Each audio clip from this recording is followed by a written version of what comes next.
Welcome you back to the Patrick Netherton Show right here on 1130 The Tiger, 103.3 FM. Our Louisiana Division I football previews continue as we head down to Lake Charles and meet the brand new head coach of the McNeese State Cowboys. He is Gary Goff. Coach, how are you? I'm doing great. How are you doing? Man, I'm good. Look, we're motoring through getting all of our previews together. Before we talk about kind of how you got to McNeese and the team that you're putting together, obviously the old folks, as I call them, the old heads for Northwestern State and McNeese are lamenting the fact that the two programs aren't going to meet for the first time in 70 years. Now, I've countered that with, look, you met 3 times in the last 8 months because of the spring schedule, so it's not like you haven't seen each other enough. But I'm curious, you come in from outside. One of the first things you're dealing with, obviously, is getting your roster straight, getting your team straight, whatnot, and then you hear, hey, by the way, Northwestern State and McNeese aren't playing. What are you hearing from your fans that is kind of, telling you and sort of informing your opinion on what it means to not have that game?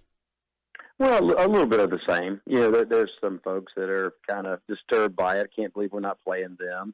But then there's some others that are just excited about the football season getting underway and some things getting back to normal. But, I get the disappointment some have, but, the most important thing is that our conference was able to grow, add in 2 new members. That's the best thing for our conference. And we'll get back to the point where everybody will play everybody in the conference, but it happened so fast and late this year that, so many money games that have already been scheduled that it was impossible for everybody to play everybody. And, I'm disappointed in that as well, but I know we'll have another great rivalry, starting back up in another year. Yeah, and not only that, you mentioned adding. You obviously, Incarnate Word decides not to leave and go to the WAC. They reverse course. Lamar speeds up their re-entry into the conference. And then you mentioned you already have the money games, but also the Southland had done a deal with the Ohio Valley, a Southland OVC kind of a challenge. So you can't really move those that late. So it's a conference game that ends up getting axed. And I understand from talking with folks at the conference, they did everything they could to save McNeese Northwestern. They know what a big game that is. So it's not like they weren't trying to make that game happen. Let's talk about your journey. Obviously, you were at one of the best Division II programs in the country in Valdosta. You come to McNeese. This is a proud program, but one that has seen some upheaval. It had been one of the most stable programs for a long time, and here in the last few years, we've seen quite a few coaches come in and go. For various reasons. Tell me about what kind of was intriguing about this job and why you decided to take it. Yeah, obviously I've been very fortunate in my career.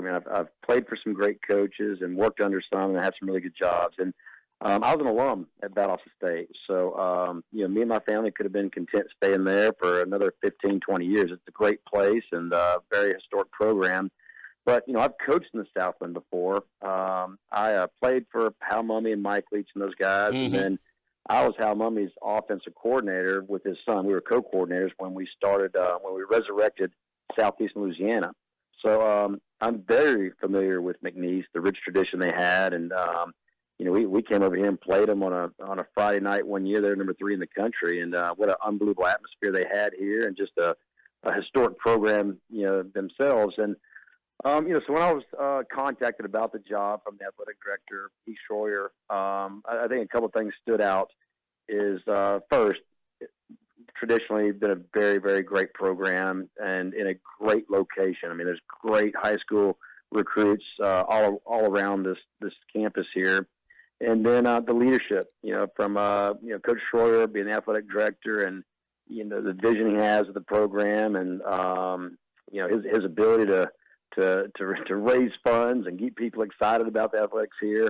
And then I don't know if you'll ever have an opportunity, if I'll ever have another opportunity to coach at a university where the president of the university is an alum and an All-American middle linebacker at that school. Yeah.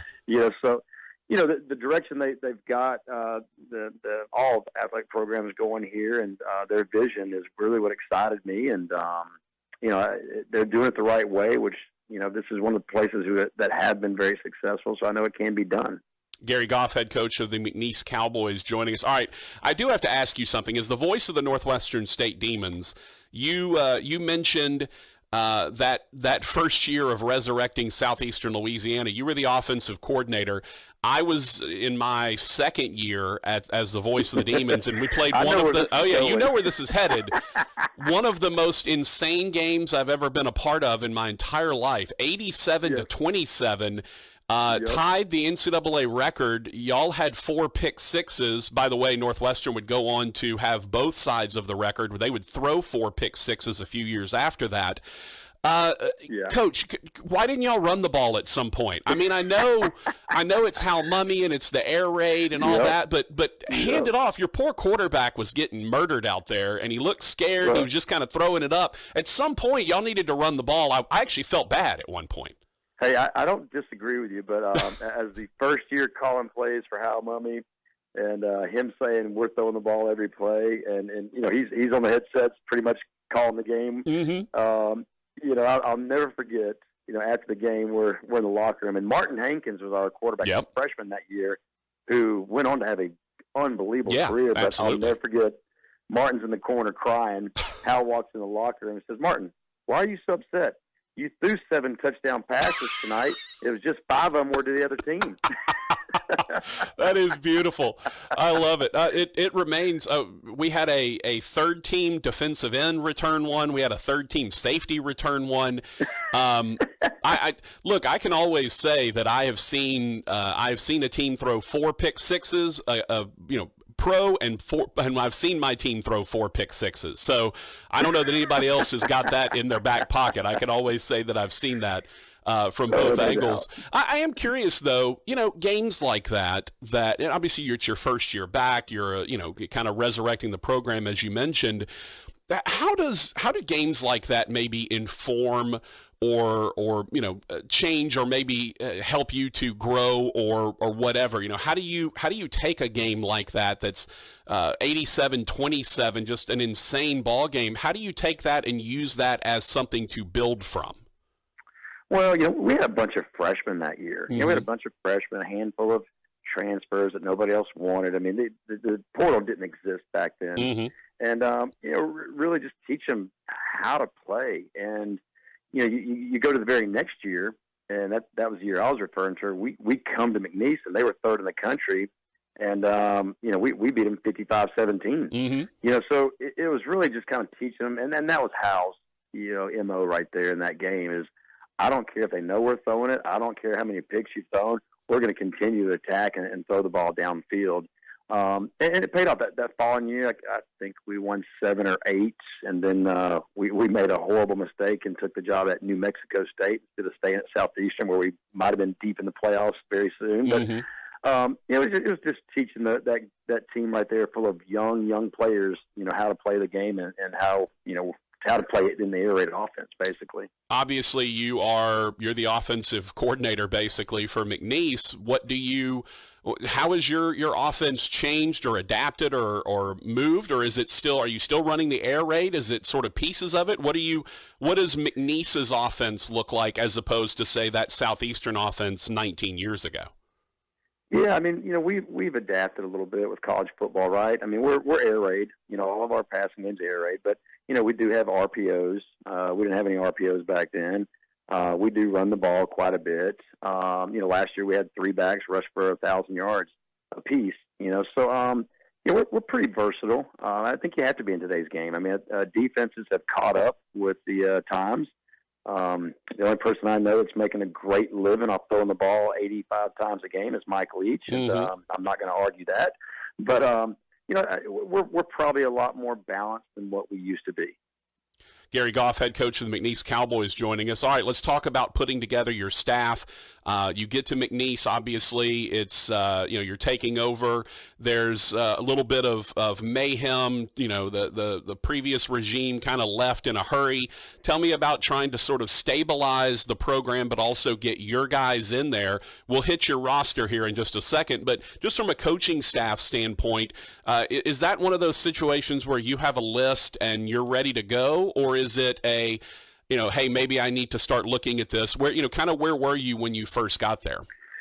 Well, I'm this crazy professional. I think you've always got to be ready to go, right? Mm-hmm. I mean, but pretty fortunate there as well. I brought the entire staff with me. I mean, most of my staff has been with me for as many as 6 to 7 years and as little as 2 years, and so there's continuity amongst us. I mean, so I brought the entire staff from Valdosta State. Mm-hmm. I had 2 new positions here. My defense coordinator from a year ago got hired away by Georgia Tech, so I was able to bring in a new defense coordinator, Tony Pecoraro, who's no stranger of this region. I mean, he's been the defense coordinator at Southern Miss, Alcorn State. He's coached in this conference. And then I was able to hire the receiver who still owns the receiving record in the whole here from Southeastern. He played for me. It was Felton Huggins. Mm-hmm. He's from Louisiana. Those are my only 2 new hires there. But everybody else, came with me. And this program really needs that continuity. They've had so many coaches, come through these doors in the last 5 years that, you really can't blame some of our seniors to, here's another staff, right. And what's going to be different about them, So it's taken us months to kind of build that trust and that relationship with some of our older players, just because they've been through the gauntlet. The transfer portal is obviously a big topic of discussion, and as I keep reminding everyone, it's not the portal that's the issue. That's just a clearinghouse or a spreadsheet. Basically, it's the immediate eligibility. Now, at the FCS level, if you come down from the FBS level, you are already immediately eligible anyway. But your ability to either bring guys up from Division II or a sideways transfer from another FCS program, you guys have come in and hit things hard. You've turned over almost your entire roster. Tell me about kind of coming in and what you wanted to do in terms of that roster and how you were able to use the portal to get that done. Yeah, when we finished spring ball, we had 54 able bodies. So we had about half a team. Spring was pretty tough. And then, honestly, just trying to, really weed out those who didn't want to buy into a new culture, who didn't want to take their academics serious, and basically sum it up, who just didn't want to do everything the right way. And that happens a lot when there's staff changes. But we had no choice. We had to live in that portal. I think we signed a great high school class, but we had to get in the portal, and we found about 15 transfers out of that portal to plug some gaps there. But I think every coach in the country is trying to figure out what's the correct formula. How many high school players do you sign every year, and how many guys do you get out of the portal every year? I do believe it's got to be a mixture of both. You can't build a successful program completely out of that portal. But I'm very excited about the players we did get here that transferred in. I mean, I feel like we've done a great job vetting them out and making sure they're not only just good football players, but they're really good people as well. So we're a totally different team than what we were in the spring. Now we'll find out here in about 2 weeks or 3 weeks just how much better we are. But I'm very excited about the progress we've made in just this short period of time. Finally, Coach, the schedule is reasonably manageable. Montana State is very tough. They're a top 10 type program. You travel there. But your FBS game is Rice. That's not a terrible game. It's not like going to play LSU or something like that. Right.